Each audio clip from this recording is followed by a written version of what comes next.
Yoo haasira lammaffaa kaafamee mi? Bishingaan nama oomisha godhee mila akkatti ol. Kun olaali gaawoo bishingaa rabbiin akkana harkaa godhaa. Rabbii ilaal akkana qaba tolli isaa gaa'uno. Allah. Oraa ilaa ka kattikki xumarra fe bishingaan. Hai maali boo yaa mana kana qilleensa qaba ilaal bara. Kanama oomisha godheen fakkaatu laa. Ida.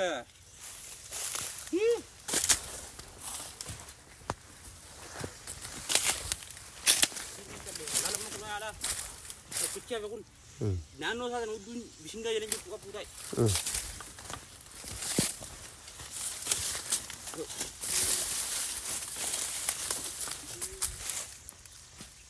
Aboo asiin achi ilaala kana jira.